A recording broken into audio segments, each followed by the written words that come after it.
In the 7th year of liking Jason, he suggested I play a 7-day love game with someone else. But when I really did it, he started to panic. Chapter 1. Jason was in a bad mood and asked me to go abroad with him to relax. I took it as a hint from him and took some leave from work to pack my bags at home.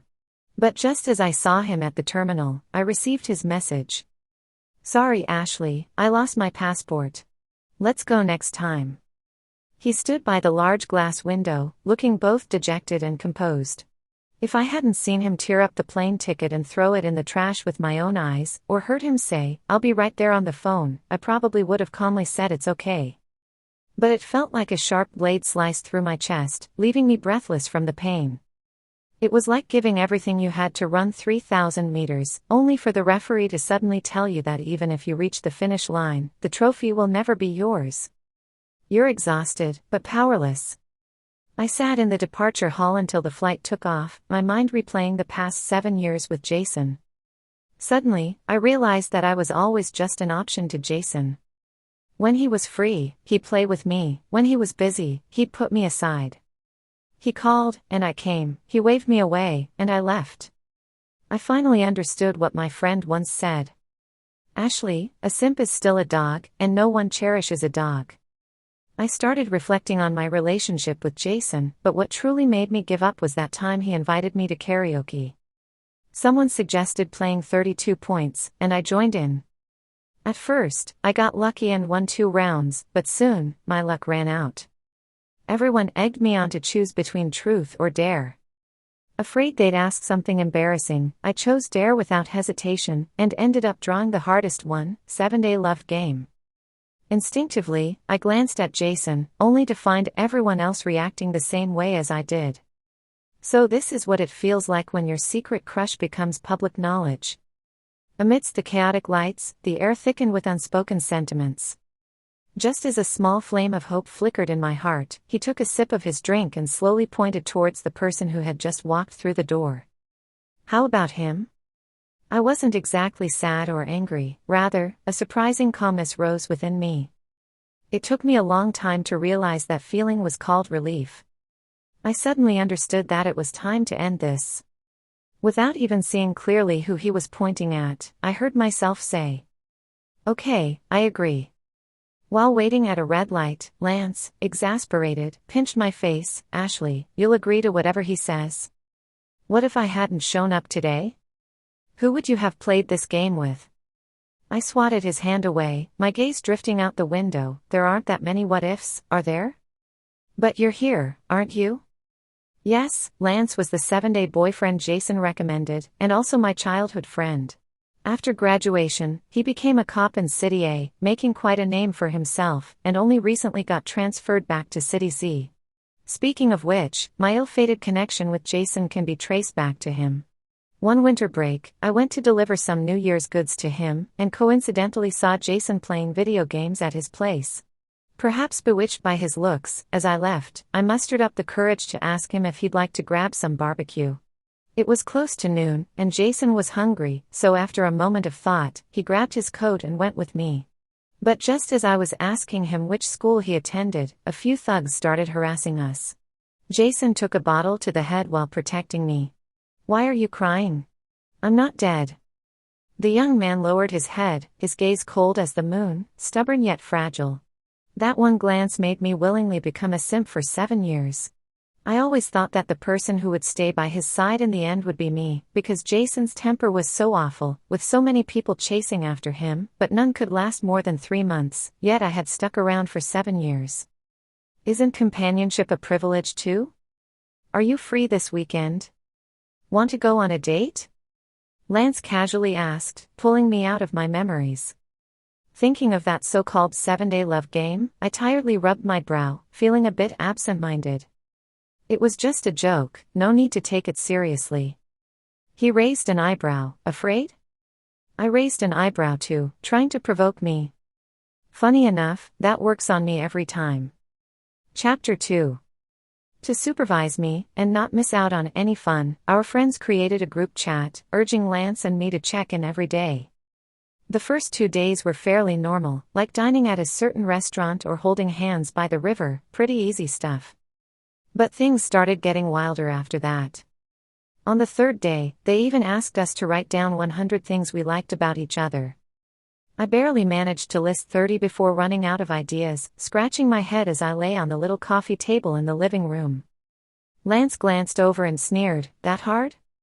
"Isn't it?" I retorted. I snatched his notebook, curious to see what he'd written, only to find that he did even worse. There was only one line. "She can eat and drink." "Ha. Thanks a lot." I threw the pen down. "I'm done, let's break up." "Don't." Lance panicked, tugging at my sleeve. When I didn't respond, he cheekily said, "I'll help you write, okay?" He's so spineless, kinda cute. Jason had never bowed his head to me. I was always the one who couldn't resist contacting him first. But when he'd respond was entirely up to him, sometimes 2 hours, sometimes 3 days, and sometimes he simply wouldn't reply. I flopped onto the couch, burying my head in the throw pillow. "Then I'll trouble you. Close the door when you leave." After working the whole day, I fell asleep on the couch shortly after lying down. When I woke up, a blanket was draped over me, and my phone was buzzing nonstop. I picked up my phone, and to my surprise, there were over 1,000 messages in the group chat. I had a bad feeling. When I opened the chat, the top message was a picture Lance sent. On a slightly yellowed page, the handwriting was bold and flamboyant. "Good waist." 100 times. He actually wrote "good waist." 100 times. What made me feel even worse was that Jason was also in this group. But among the densely packed group messages, not a single one was from him. Chapter 3. I never thought I would end up with Lance, but strangely enough, being in a relationship with him felt pretty good. It was as if the faint affection I had accumulated during our youth, after years of settling, gradually turned into a clear, refreshing wine. Not strong, but enduring. When I wasn't working late, Lance would come over to keep me company, watching movies, enjoying a good meal, and fulfilling our daily check-in tasks.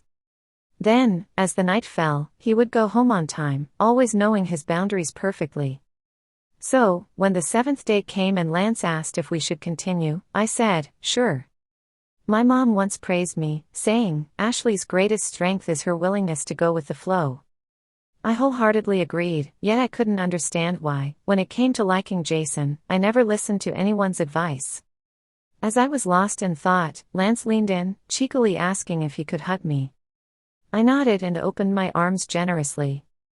After hugging me, he pushed his luck, "Can I get a kiss too?" I take back what I said about him knowing his boundaries. I slapped him lightly on the face, "Don't push your luck." Unexpectedly, he immediately took out his phone, saying we hadn't finished our check-in task. When I took a look, it turned out today's task really was that. In the group, several people were already urging us, saying that if we didn't post a couple's kissing photo soon, we'd have to send out red envelopes. 200 yuan, a week's worth of food money. I stood on my tiptoes, resigned to my fate. "Fine, go ahead. Look at you, acting like you don't want to." Lance held my waist, his tone dripping with jealousy. I thought he would have the dignity of a novel's male lead and refuse to kiss me, but as soon as my heels touched the ground, a kiss with a minty fragrance landed on my lips. His kiss was slow, gentle, lingering, and careful, lasting for a long time. By the time it ended, I was so out of breath that I clung to his neck. Wait, wasn't this just supposed to be a brief kiss to fulfill the task? Lance was also breathing heavily, silent. Through his thin shirt, I could hear the rapid and strong thumping of his heart. Seriously? Just a kiss, and he's this excited? Thinking about how he used to pride himself on being a ladies' man, I couldn't help but tease him. "Lance, why is your heart beating so fast?" When I looked up, the darkness in his eyes startled me. He raised his thick eyebrows slightly and gently touched his forehead to mine, his voice low and husky. "Ashley, please don't pretend you don't know." As his raspy voice faded away, his lips inched closer. Before I knew it, he was about to kiss me again. This time I reacted, pressing firmly against him. "Didn't we just kiss?" He smirked and replied confidently, "We didn't take a picture, so it doesn't count." "Great, I forgot about that part." After seeing Lance off, I went to the bathroom to wash my face. The woman in the mirror had flawless makeup, but her lips were swollen, and the corners of her mouth were curled up, no matter how hard she tried to flatten them. My phone dinged. I dried my hands and picked up the phone. It turned out to be a notification from the group admin tagging everyone to grab red envelopes. Within seconds, a series of thanks, boss messages had pushed the urging for kissing messages up. Swiping further up, I saw that the red envelope was from Jason. I opened the unread voice message, and his cold, lazy voice came through the speaker. "Don't make things difficult for the girl." He seemed so certain that I wouldn't kiss Lance. In the past, I might have taken a screenshot of this message, saved it as evidence that he liked me even a little, and then, as night fell, opened our chat window, carefully crafting a long message with punctuation meticulously considered, eager to probe his feelings. But now, I felt no emotional fluctuations, only an indescribable exhaustion. He was always like this: when I got close, he would loosen the line, and when I drifted away, he would reel me back in. Afraid I'd fly away, yet never letting me have what I wanted. But even a kite, when tugged for too long, will snap its string. As I was lost in thought, a few more messages popped up on my phone. Jason's red envelope hadn't been fully claimed yet when Lance threw 2 kissing photos into the group. Different angles, different positions, as if to slap someone in the face. He even sent a bigger red envelope. The note on the cover was particularly striking: "Treat everyone to wedding candy." As expected, my private messages exploded again. Chapter 4. Over the weekend, Lance arranged a basketball game with some old friends. They found a gym at T University, spacious and packed with people.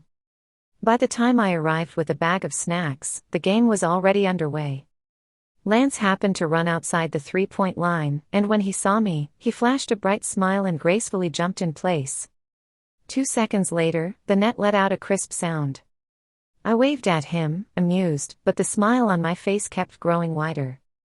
For the rest of the game, Lance seemed unstoppable. Every time he scored, he would wink at me from across the court, his expressions and gestures reminiscent of a golden retriever begging for praise. A bit cheesy, but oddly endearing to watch. During the halftime break, his friends couldn't help but comment. "First of all, us single folks didn't do anything to offend you guys." "Yeah, Lance, we all know you won Ashley over, but could you tone it down a bit?" After a snort, Pam, who had been quietly sipping water, spoke up. "Could he? Ashley, you don't even know. The other day at work, I asked him if he'd eaten, and guess what he said?" I shook my head. He said, "Bro, how did you know I was with Ashley?" Everyone burst into laughter, and to ease the awkwardness, I discreetly pinched Lance's waist and warned him, "Hey, tone it down a bit, will you?" Lance immediately stood at attention and seriously saluted me. "Yes, ma'am, mission guaranteed." I cursed him for being so smug, but I couldn't help the grin spreading across my face. Being openly acknowledged like this, it felt sweet, not bad at all. "Sorry, we're late." Amid the banter, a clear, pleasant female voice interrupted. I turned to see Jason's ex-girlfriend of 2 weeks, Z University's campus belle, Daisy. She was wearing a crop top and short shorts, showing off her long legs, and followed Jason obediently. The atmosphere became subtly tense with the 4 of us standing together. Lance was the first to react, pulling me close and breaking the awkward silence. "Come on, Jason, we've been waiting for you." Jason responded with a simple showing no particular emotion, and set down his bag before joining the game. However, as he passed by me, he paused for a moment. Usually, I would sit on his side during events like this, but today, I chose the opposite side. I lowered my head, avoiding his gaze, and soon enough, everyone's attention shifted back to the game amidst the light-hearted banter. At that moment, Daisy slid in beside me. "Sorry, Ashley. I heard Jason had plans with you the other day, but during my live stream, my equipment malfunctioned. I had no choice but to call him for help and get a new setup." "Did it mess up your plans?" Her words made me pause. So, once again, he went to her. This wasn't the first time Jason had ditched me for her. After our college entrance exams, Jason's parents were fighting bitterly over their assets, and every day he was either brawling or drowning his sorrows in bars. I always made sure to pick him up at Royal Bar after my part-time job. Even my friends said I was like a fighter jet, always ready to be deployed for Jason's sake. As long as he called, I would rush to his side, no matter the cost. A month later, Jason's mother remarried, and his father kicked him out, calling him a bastard picked up from the streets. That night, he sat outside the bar, clutching a bottle, his head buried heavily on my shoulder, sobbing. "Ashley, nobody in this world loves me." At moments like this, I would patiently pat his back and repeat, "How could that be? You still have me." I thought our relationship was just one step away from breaking that final barrier, until one night, exhausted from overtime, I fell asleep on the bus and didn't make it to the bar in time to pick him up. That night, it rained heavily. By the time I got there, the bar was closed. I huddled in the cold rain for 2 hours before receiving a message from his buddy, Michael. "Ashley, Daisy came by earlier and took him home, but I saw Jason tried calling you too. Did you stay out of the rain?" My heart sank, sensing something bad. Sure enough, the next day, they were officially a couple. Later, at a gathering, someone asked how they got together, and Jason chuckled, "She knows how to comfort people." So, 3 months of companionship couldn't compare to one night of comfort.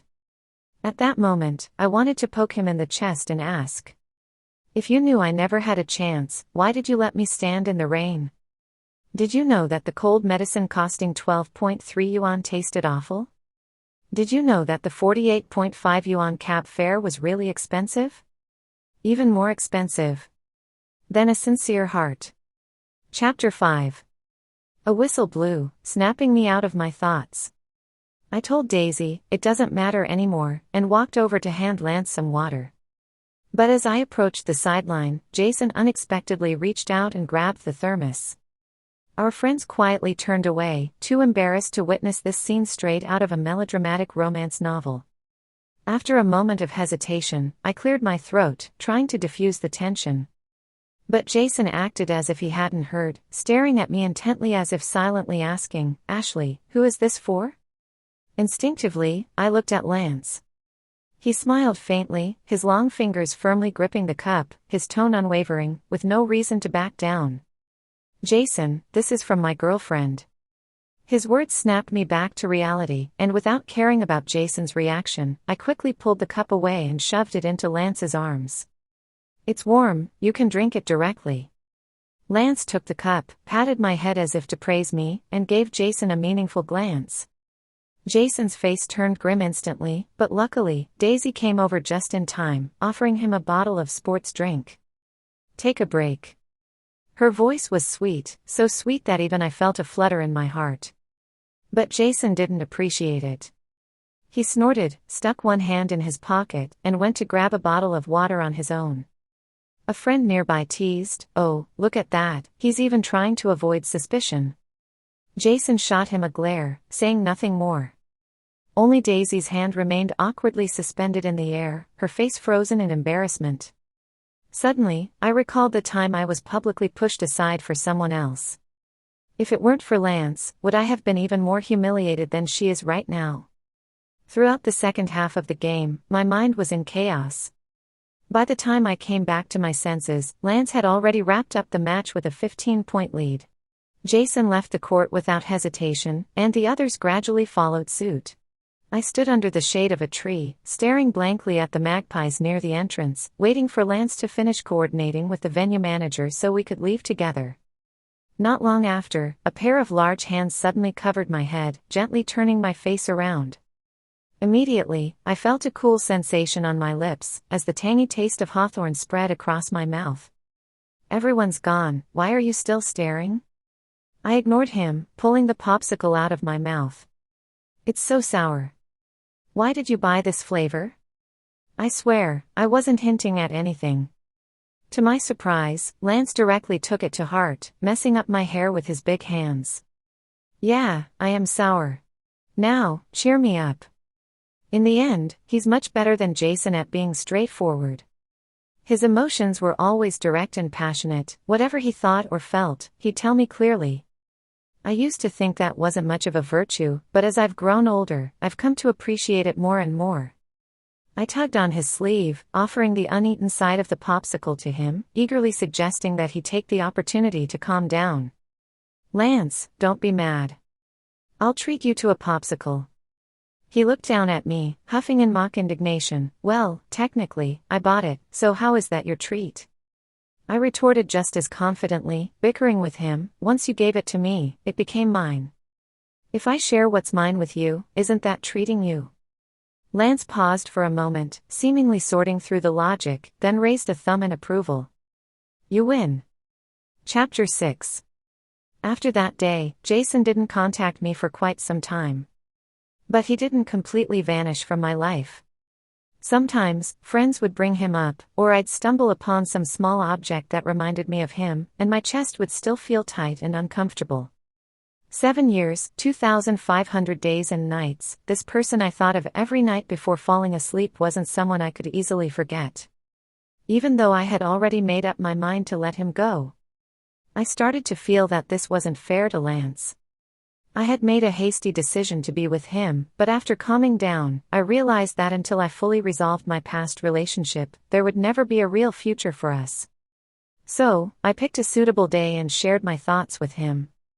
Lance listened, stunned, not saying yes or no. After a long silence, he put down his chopsticks, his expression serious and sincere. "Ashley, I know it's not easy to forget someone." He paused, taking a deep breath. "But I'm willing to wait. Just like all those times in the past, when you waited for Jason, and I waited for you. We're both pitiful, so why not keep each other warm?" His eyes were too sincere, completely different from his usual nonchalant demeanor. I found myself at a loss for words, everything I had planned to say stuck in my throat. Lance seemed to understand and raised his glass, pretending to toast me. "Besides, out of the two of us who kept chasing, one of us should get what we want, right? Otherwise, wouldn't all those like us be too miserable?" "Well, I guess that makes sense." Not entirely convinced, I decided to hear him out a bit more. But letting Lance continue to brainwash me only led to one outcome. I not only found no reason to refute him, but I also started to feel motivated to prove that those who keep chasing can win too. At the bar, I cried bitterly, "Enough talk, it's all in the drink." Our glasses clinked together, making a crisp sound. By the time we left, I was so drunk that all I could do was slump on Lance's back, dry heaving. Maybe it was the alcohol, but as the cold wind hit my face, tears started streaming down uncontrollably. I suddenly remembered the time Lance was about to move to City A. He had invited me and Jason for dinner. Halfway through, I went to the restroom. When I came back, I overheard them talking. Lance seemed a bit drunk, his tone half joking. "Jason, please treat her well. Don't assume she'll never leave, and don't think I won't try to steal her away." And what did Jason say in response? "Whatever." Chapter 7. When I woke up, I had 8 missed calls, all from Jason. The last one showed as already hung up, and the others were probably too loud, so I must have rejected them in my sleep. I wanted to wash my face before dealing with it, but just as I reached the living room, the doorbell rang again. I opened the door to find Jason standing there, backlit by the sun. I couldn't make out his features, but I could smell the faint scent of smoke lingering on him. "Why didn't you answer my calls?" His first words were an interrogation. Indeed, in the past, even if he called me in the middle of the night, I would have struggled to get up and ask what was wrong. I remember once, when he had a headache, I crossed half the city in the middle of the night, running to 4 pharmacies to get him medicine. But now, I was asleep. "What's up?" He pulled out 2 tickets, his face flushing slightly with an odd mix of emotions. His usually cool voice now tinged with awkwardness. "Remember you said you wanted to see dolphins in Singapore? There's a dolphin exhibition in the country. If you want, we can leave tomorrow." I looked at him, confused. He was pulling the same old trick, offering a sweet after a slap. It was always like this. Every time I wanted to give up, he'd toss out some bait to lure me back in. Cats catch fish, fish eat shrimp, a never-ending cycle, year after year. I was already tired of it. Ashley, what do you want for lunch? I was about to decline, but before I could speak, Lance's soft, husky voice sounded from behind me. I was a bit startled, but considering we drank so late last night and he carried me back, it wasn't unreasonable for him to stay over. Jason's face, however, turned as dark as ink. He glanced behind me, then lit a cigarette, muttering, "Haven't broken up yet." His tone was harsh, but his eyes betrayed a hint of resentment. I frowned. "It's none of your business." Once the words were out, it felt like I was being petty, so I softened my tone and added, "Lance is pretty good, quite a good match for me, so." "What do you know about what's a good match?" Before I could finish, Jason interrupted, twisting the cigarette between his fingers twice before impatiently flicking it to the ground. I didn't understand. He rejected me again and again, so why was he here now, still trying to interfere? I couldn't hold it in anymore and darkened my expression. "Did you come to my place early in the morning just to throw shade at me?"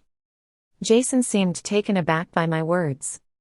He licked his lips, his aggressive stance faltering. "That's not what I meant."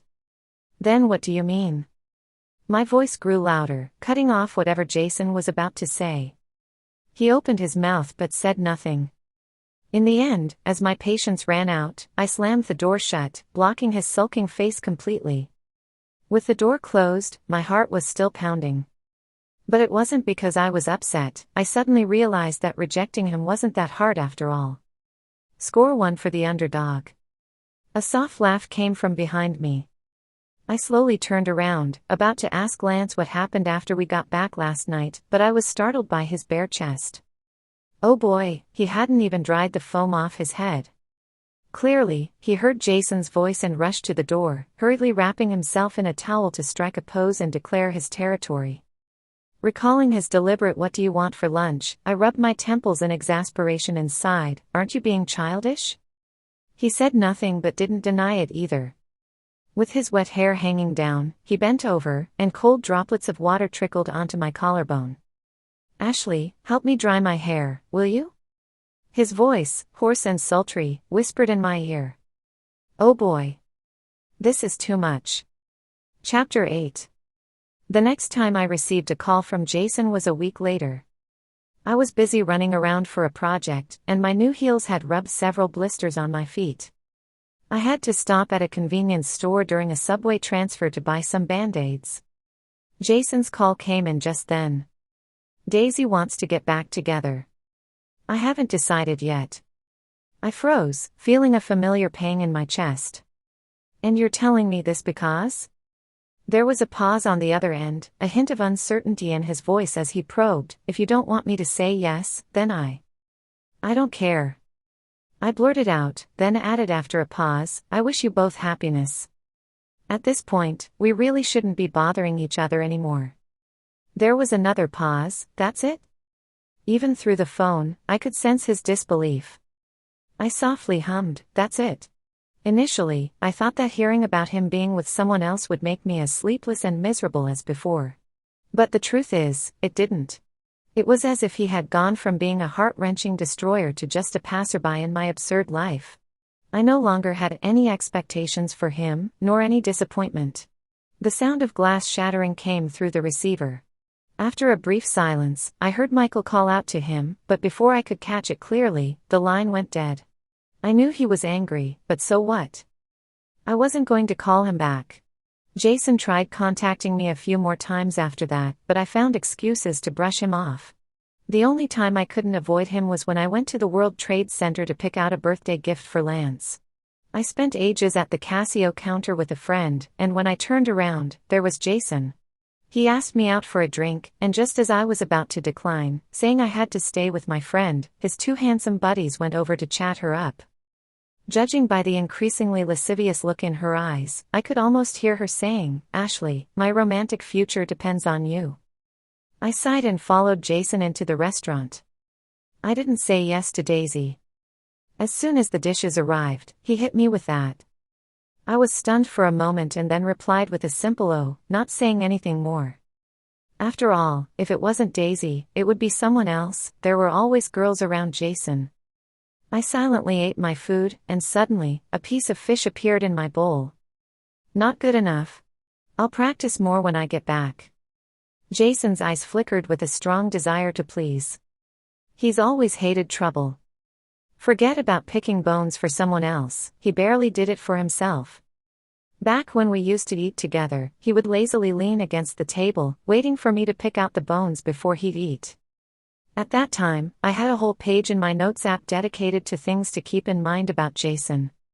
He likes what, dislikes what, no one knows better than I do. But as for my matters, he never seems to care. I placed the fish back on the table. Jason looked up, puzzled. What's wrong? Not to your taste. I shook my head. I'm allergic to seafood. A flicker of panic flashed across his eyes. He paused for a moment, then, as if trying to make up for it, placed a slice of bamboo shoot in my bowl. Sorry, I won't order this next time. I stared at the panic on his face and sighed deeply, deciding to stop beating around the bush. Jason, whether it's this meal or anything else, let's just end it here. Upon hearing this, he trembled violently. His eyes, which had been raised to meet mine, showed a complex emotion that surged intensely, almost impossible to hide. I thought, stopping here should be the best outcome for us. Chapter 9. When I got home, Lance had already been pitifully sitting at the door for more than half an hour. Didn't you have to work late? I was supposed to, but the meeting got cancelled last minute. Even the boxed meals were gone. I wondered if there might be a kind soul who could feed this 300-month-old big baby. He looked at me. Clearly, I was the kind-hearted sucker. I treated him to a meal of spicy hot pot at a little stand downstairs. When we returned home, he suddenly took out a large bouquet of roses from the trunk and handed them to me. Since Ashley spent so much on me earlier, let's reciprocate. This was the first time I had ever received flowers from anyone. Suddenly, a phrase I had read years ago came to mind. At 18, I couldn't send you flowers. At 28, I'll send you home. Lance, however, did both. I took the flowers and lightly sniffed them. Although I said, this is so cheesy, what's the point of giving these when it's not even a holiday? My mouth still curved into an undeniable smile. He chuckled, pulled me into his arms, and kissed me. Does giving flowers to my girlfriend need any reason? Right, being good to the one you love requires no reason, just as being indifferent to the one you don't love needs no justification.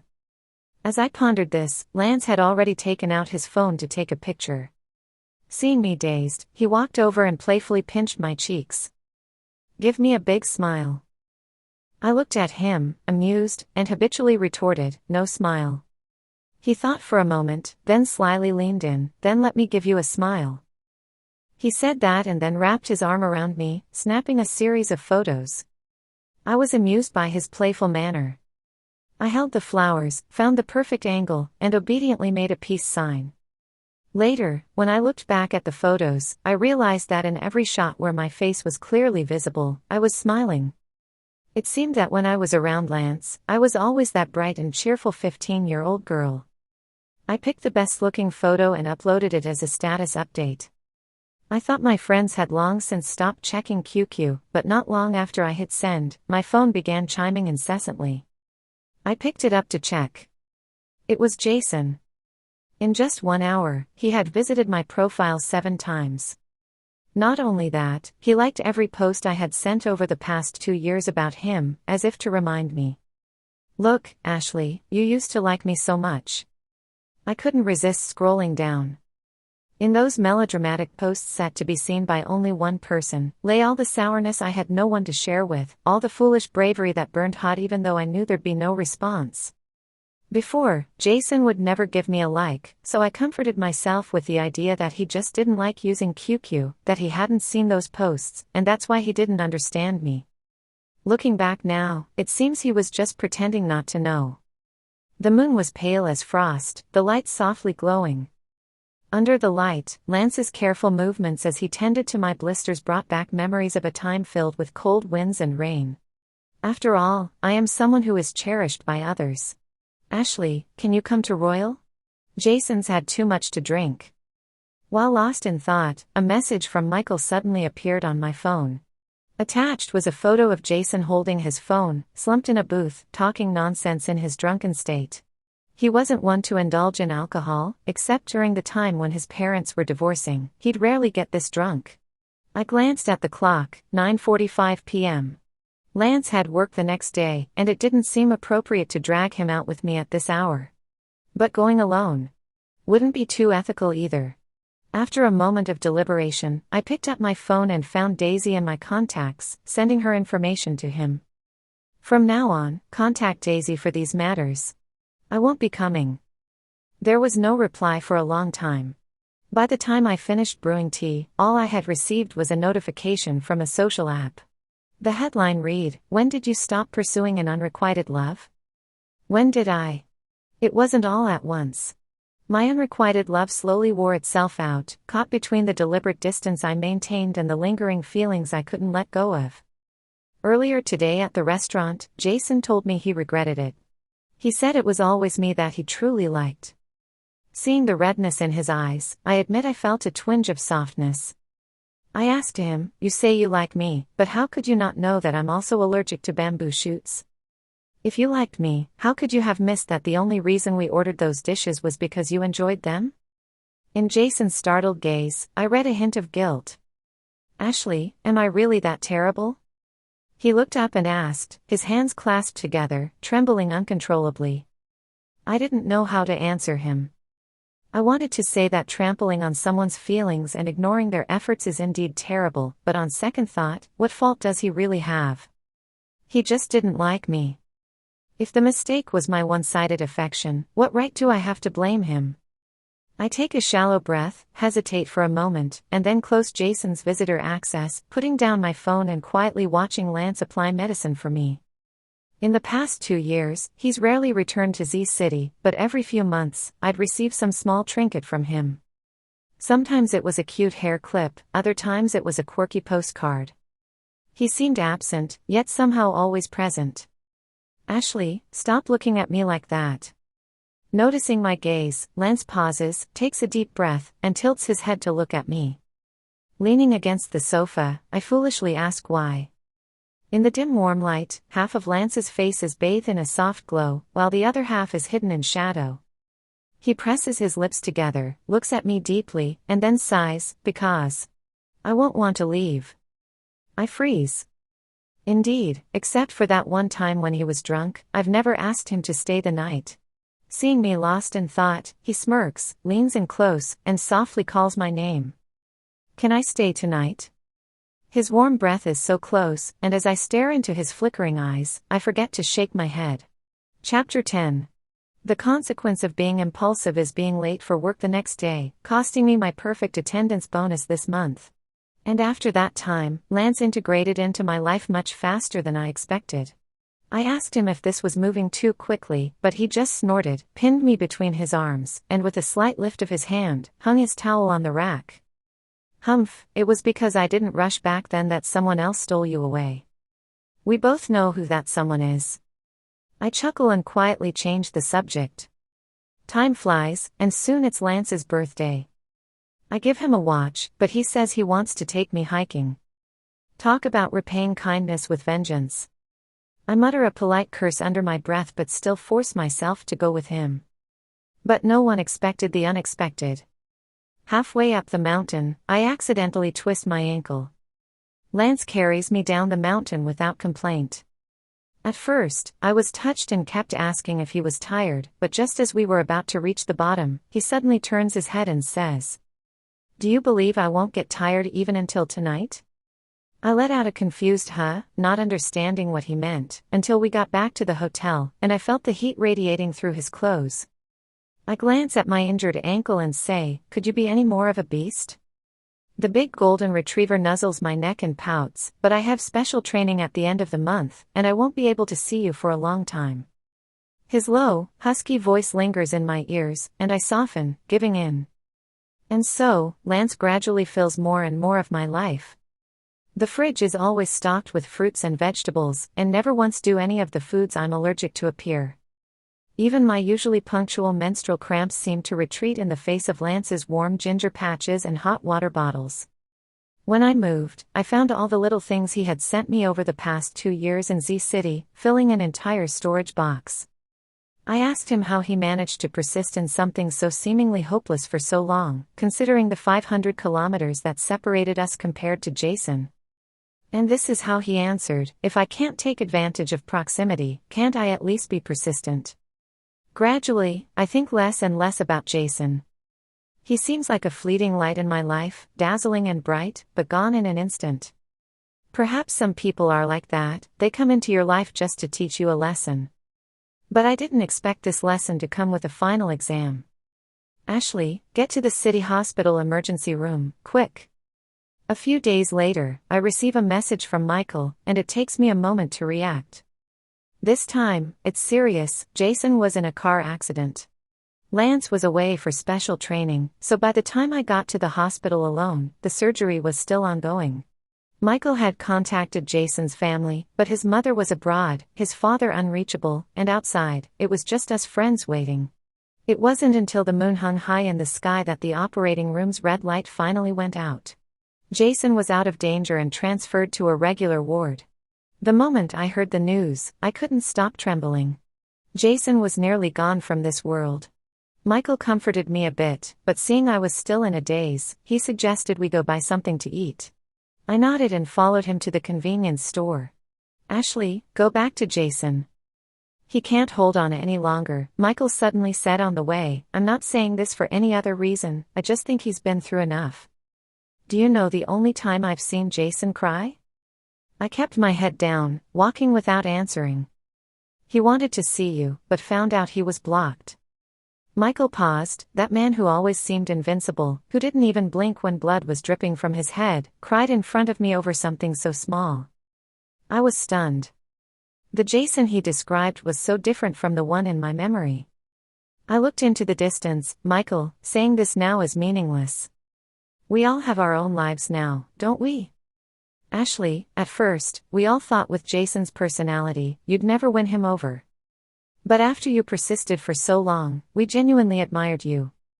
Michael sighed, taking out a dolphin necklace from his pocket and handing it to me, his voice choked. Ashley, he's just sick in his heart. I stared at the small dolphin pendant, frozen in place, speechless. A flood of memories suddenly rushed into my mind.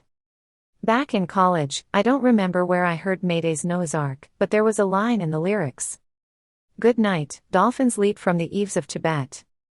It turns out that the fantasy of this day is more beautiful than imagined.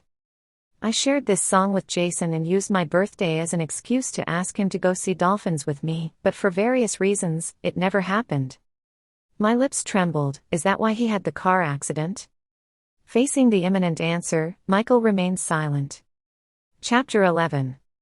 That day, I didn't return to the hospital but went straight home. When Lance rushed back from the training camp the next morning, I was still sitting on the sofa, dazed.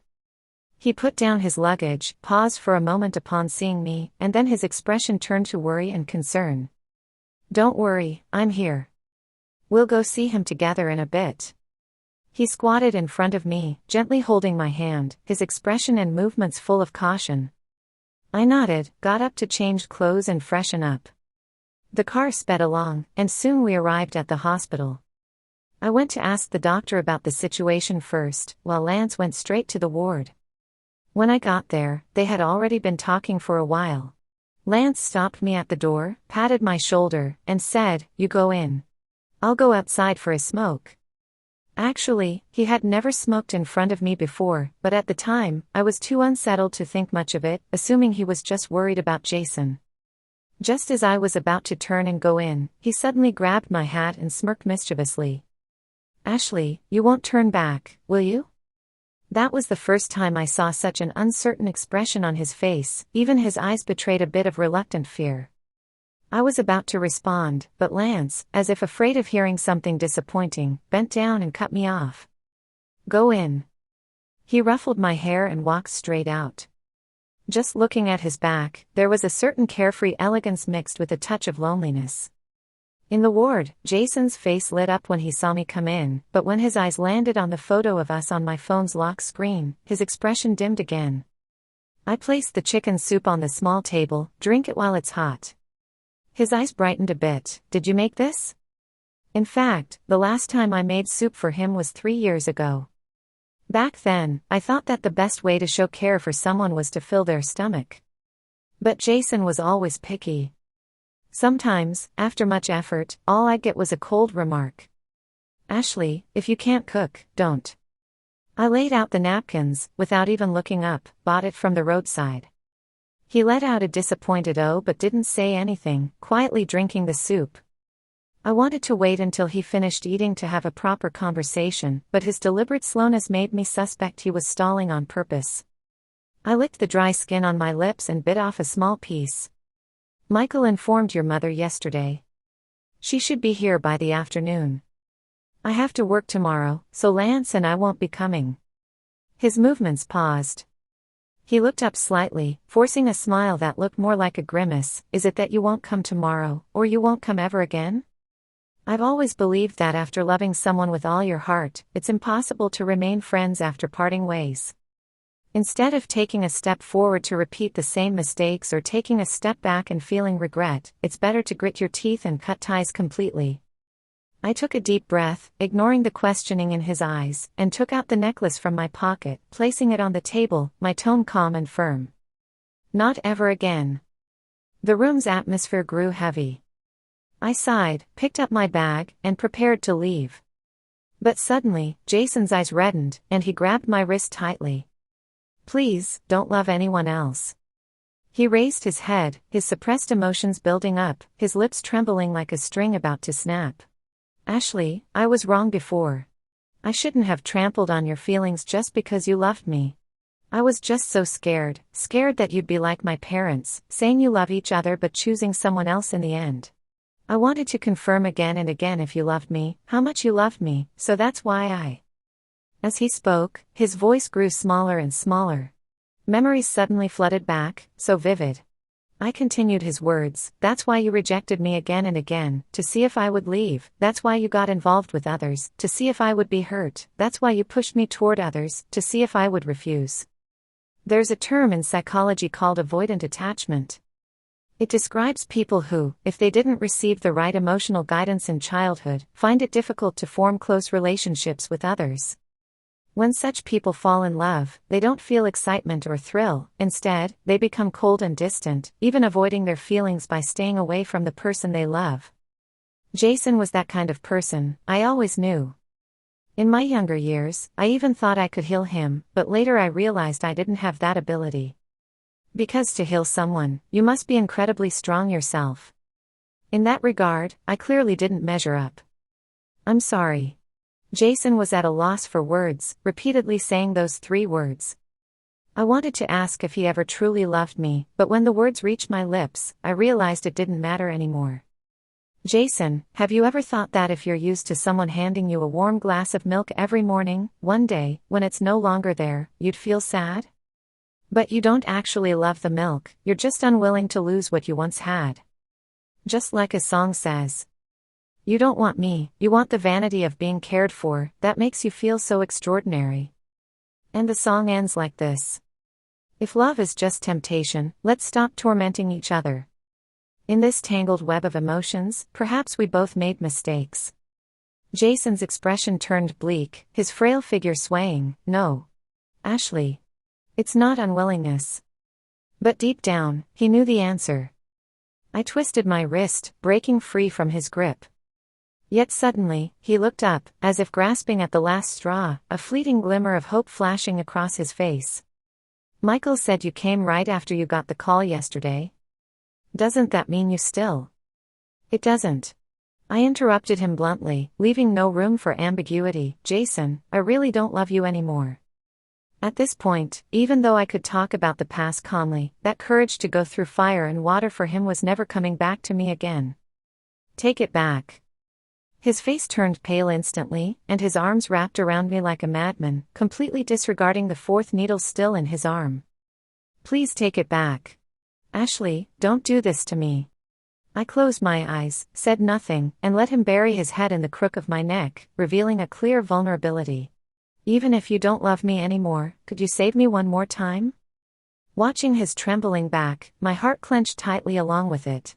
But in the end, I just gently patted his back and said, "Jason, let's both be okay, all right?" Chapter 12. What did you mean by that? Back home, I grabbed this rascal by the collar. Just now at the hospital, he hadn't gone outside for a smoke at all. After rejecting Jason, I turned around and saw him leaning against the door frame, looking at me meaningfully. I felt a bit guilty at first, but what Lance did next completely took me by surprise. He walked over, put his arm around me, and gave Jason a smirk. "I gave you the chance. If you're a man, get better soon, and stop making everyone worry." The more I thought about it, the stranger it seemed, so I chased after him to ask. He didn't come clean until we got inside. "Ashley, I made a bet with him." I frowned. "A bet on what?" "A bet on whether you still love him." I was stunned. No wonder he'd been acting off all day. No wonder he asked me that question before entering the hospital room. He planned this all along. I punched him hard. "You're a jerk." No matter how much of a fool I was before, after being with him, I never thought about going back. Originally, I had a whole string of insults ready, but Lance already pulled me into his arms. "I know how important Jason is to you. That day when he came to you and asked why you hadn't broken up yet, you said it was because I was right for you, not because you loved me. So when I heard about his car accident, I was really afraid you'd soften up." His tone was heavy, yet there was a hint of vulnerability in it. "But I didn't do this because I was giving up, I wanted to give you a chance to choose. I told myself, if you chose him, I would have to wish you well. But if you chose me..." I pinched his waist hard. "And what if I chose you? Then I would never let go again." I shoved him away forcefully, refusing to accept his reasoning. "Lance, do you think you're being noble? Is love something that can be given up just like that? Maybe a little noble, but not too much." Lance's voice had a teasing tone, but it was filled with the joy of someone who'd just dodged a bullet. He hugged me tightly, refusing to let go. "Actually, right after I let you in, I regretted it. I thought if you said yes to him, I'd just sit on the floor and cry, and see who you'd comfort first." Imagining a 6'1" golden retriever-like guy sitting on the floor and wailing, I almost laughed in exasperation, but I still pushed him away with a stern face. "Get off, I was wrong, really wrong. I'll kneel on the washboard later." Shamelessly clinging to me, he rocked me back and forth in his arms. I was really scared just now, scared you'd soften up and go back to him. Thank goodness you saw through him and didn't fall for it. I punched him hard in the stomach, but thinking about how cautious he'd been in front of the hospital room, a wave of guilt washed over me. Such a confident and flamboyant person, now constantly worried because of our relationship. Does that mean I never gave him enough security from the start? "Lance." I lowered my fist and softly called his name. He held his stomach, and his deep voice, carried by the gentle breeze, came over with a mix of doubt and grievance. "Actually, last night I stared at that necklace for hours, asking myself if there was still a part of me that had feelings for Jason. But every image that flashed through my mind was tied to the man standing in front of me. At 5 years old, he waited for me at the alleyway, slipping a piece of candy into my palm. At 15, he took off his school uniform to cover the embarrassing stain on my pants. At 25, he finally gave me flowers and told me you don't need a reason to like someone." I lifted my arms, wrapping them around his lean waist, and suddenly felt a strong ache in my chest. Why didn't I fall for you sooner? If I had, would our lives have been less complicated? Lance stiffened for a moment, then held me silently for a long time. After a while, he let out a soft chuckle. "Ashley, did you know the first canned food was invented in 1810, but the can opener wasn't created until 48 years later?" "What do you mean?" "Sometimes life is like that, important things always seem to come a little late." He lowered his head and kissed my forehead. "But that doesn't stop us from loving each other, does it?" He's right. We still have a lifetime to fall in love, slowly. Tears welled up in my eyes, the shadows of the day danced around us, and I reached up, hooking my arms around his neck, and kissed him. The world soon faded into a blur, and the next thing I knew, I woke up to the sound of a magpie chirping outside the window. The forecast said there would be rain today.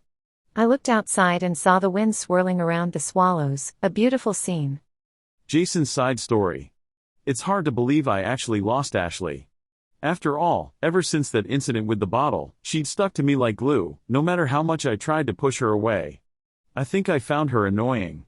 Girlfriends came and went one after another, and I deliberately left her to be with others, just to see when she'd finally give up on me. Lance warned me more than once to cherish what I had, saying I'd never meet another girl as foolish as Ashley. In his eyes, I could clearly see his longing for Ashley. I shrugged, dismissing his words. After all, from the moment I appeared, Ashley's gaze had never left me. Sure enough, not long after, Ashley confessed her feelings to me. I didn't believe she would always like me because my parents were the same. They used to say they loved each other, but in the end, one seamlessly moved on to a foreigner, and the other secretly got involved with an intern 2 years older than me. I told myself not to fall for Ashley, but the more I tried to stay away, the more I wanted to be close to her. I realized this when she brought me lunch that one time. I don't know if it was the glaring sunlight that day or if I was too exhausted from playing ball, but when I lowered my head, I happened to see the scar on Ashley's hand. I instinctively frowned and said, "Ashley, if you don't know how to cook, don't do it." As soon as the words left my mouth, I suddenly shuddered. It felt like something inside me had shattered, yet at the same time, something seemed to be growing uncontrollably. She was so warm, like a furnace, too close, and you'd get burned, but too far, and you'd feel cold. All I did was block a trivial wine bottle for her, yet she was willing to pull me out of the depths of despair time and time again. Gradually, I began to use rejection as a way to beg for her unconditional love, and each time she firmly chose me, it confirmed that she wouldn't abandon me like my parents did. Actually, at the party that day, when she looked at me, I could see a glimmer of hope in her eyes, but the sensitivity and fragility ingrained in me made me retreat. I knew how much Lance liked Ashley. In the 2 years he was gone, he never forgot about her for a single moment. Desperate to know what place Lance held in Ashley's heart, I impulsively pointed at him and asked, "What about him?" I waited, hoping Ashley would reject him and choose me. I told myself that as long as Ashley showed a bit more love for me, I would run to her without hesitation. But to my surprise, Ashley agreed. I could only comfort myself, it's just 7 days. After 7 days, she would come back to me, happy as before. As long as I held onto her tightly this time, everything would return to normal. However, this time, she didn't come back. When I saw Lance at her doorstep, I admit I panicked for a moment because I saw the light in her eyes that once belonged to me, now flickering and unstable. I had never felt such tightness in my chest and coldness in my limbs. Later, I learned from Michael what this feeling was called. Jealousy. I was jealous of Lance. Why could he love someone so passionately and unreservedly, while I could only hide in the shadows like a coward? Lost and confused, I resorted to my old tricks, using Daisy to test Ashley, to see if she still liked me as before. But Ashley was so stubborn, she really didn't look back.